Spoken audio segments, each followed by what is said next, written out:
지난 3월 한 무속인한테 받은 한 통의 문자 메시지가 비극의 시작이었다는 제보입니다, 교수님. 네, 그렇습니다. 신내림을 받은 지 3개월이 채 다 되지 않았다는 보살에게 피해를 받았다고 제보가 들어왔는데요. 정말 좀 어이가 없습니다. 이 한 보살에게 메시지를 받았어요. 그런데 그 보살의 사진은 굉장히 화려한 신당 앞에 서 있는 여자 그런 보살이었어요. 한 번도 서로 연락을 주고받은 적도 없는 사람이었습니다. 그런데 그 보살이 보낸 메시지는 이런 거였어요.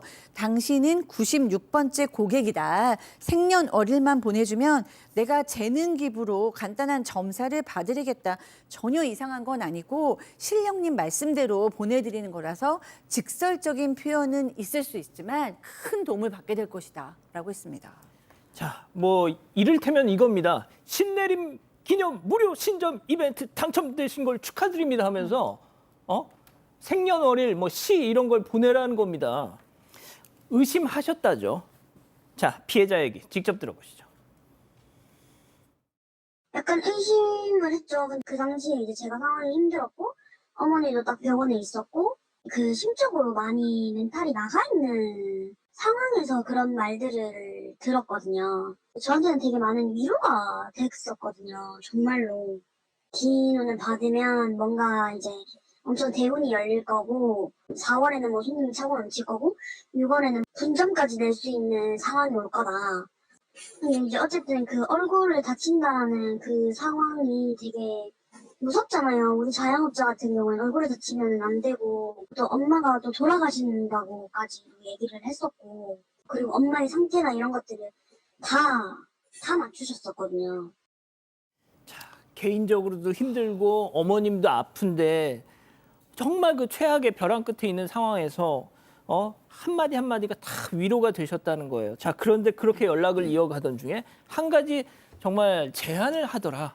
그러니까 이런 겁니다. 앞에부터 순서를 좀 다시 한번 말씀드리면 말씀하신 것처럼 그 평소 같은 거 낯선 사람한테 연락 같은 거 신경을 아예 안 썼을 텐데 본인 사업도 잘 안 되고 있고 어머니도 많이 아프고 그런데 이런 이 연락이 오니까 혹시나 싶어서 그냥 어머니하고 자기하고 생년월일 보내면서 저 사업은 얼마나 잘 될 것 같고 또 어머니는 언제 좀 나으셔요 이렇게 물어봤다는 거예요. 그랬더니 답이 오는데 딱 피해자 하고 있는 직업을 정확하게 맞추면서 당신 운이 정말 좋고 잘 풀릴 것 같다 이렇게 처음엔 얘기를 하더랍니다. 근데 전제 조건이 귀인을 만나야 된다라는 거예요. 근데 그 귀인을 만나기 전에 이거 사고일 수도 있고 얼굴도 크게 다칠 수가 있고 이렇다라는 겁니다.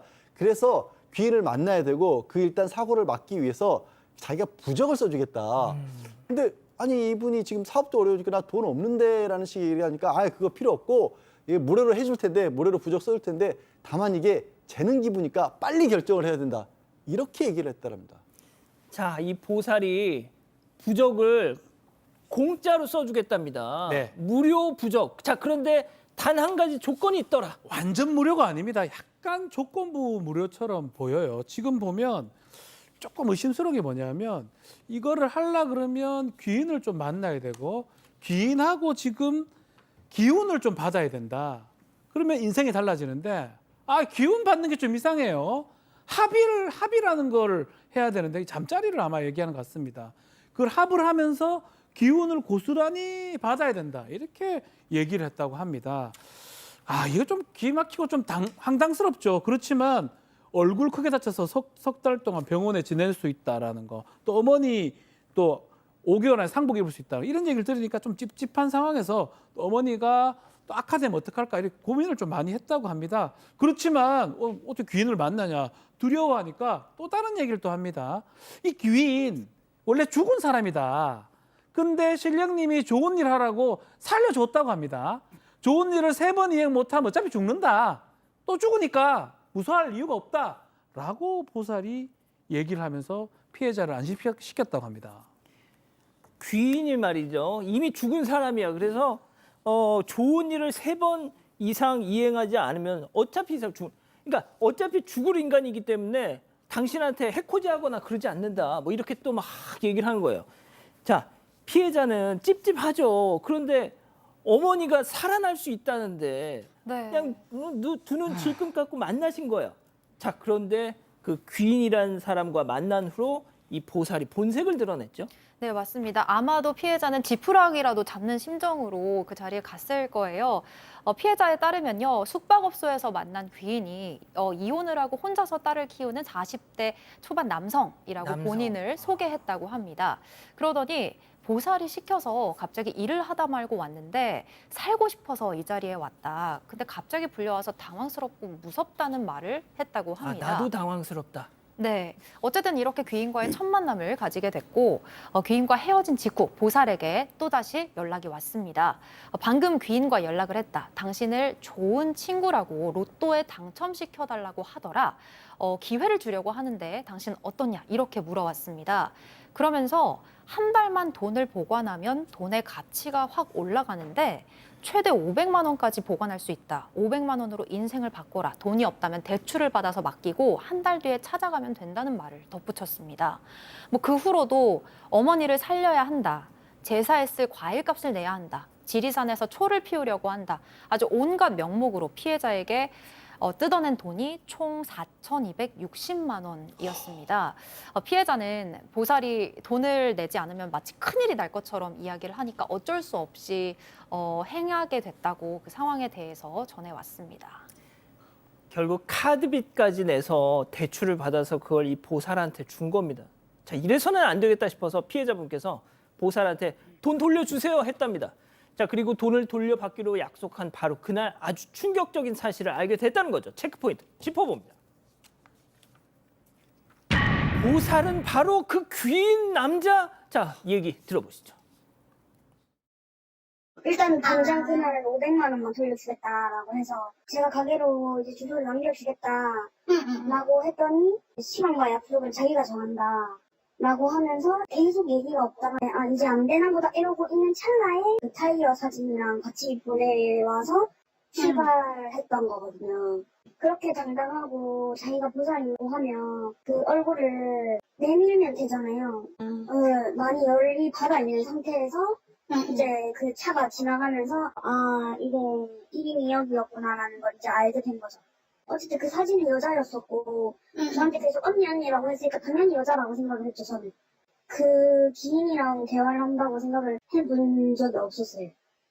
아, 교수님이 다시 정리해 주시죠. 네, 이제 돈을 받아야 되는데 돈을 안 주잖아요. 그 돈을 달라 그러면 돈은 내가 정한 시간에 내가 정한 장소에 준다. 뭐 이래서 진짜 안 주나 보다 이랬는데 어느 날 내가 어느 타이어 위에다가 500만 원을 올려놨으니까 와서 찾아라 가라 그러면서 타이어 위에 있는 돈 사진을 보낸 거예요. 놀라서 막 뛰어갔어요. 봤더니 진짜 그 타이어 위에 돈이 500만 원이 있었습니다.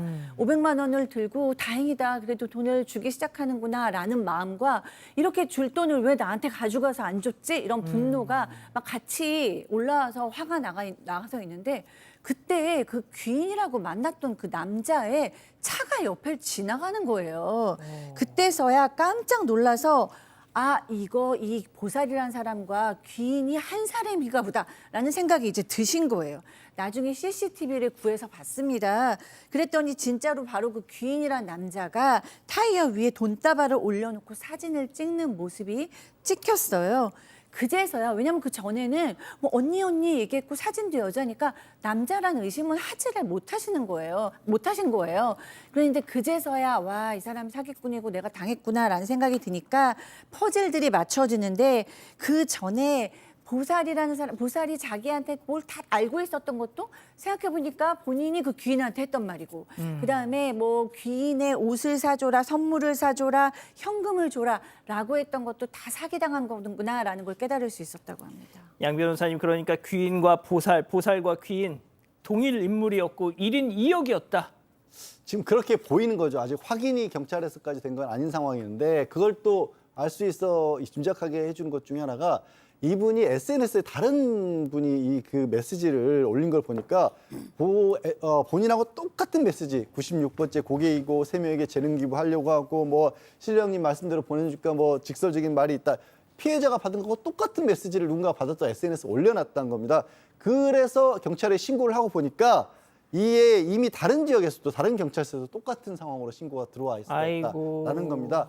경찰에서 저 귀인이라는 자의 신원은 파악을 했다고 하는데 아직까지는 말씀드린 것처럼 귀인하고 보살이 같은 인물일까지 확인은 못했다라는 거예요. 근데 아까 자신에 대해 굉장히 잘 알고 있었고 직업도 맞췄다고 했잖아요. 예. 사실 자영업자잖아요. 자영업 하시는 여성분들 같은 경우는 요즘에 SNS에 자기 얼굴도 공개하고 연락처도 공개를 하고 보다 보면 무슨 일 하는지도 다 나오잖아요. 그걸 보고 접근을 한 것 같다는 거예요.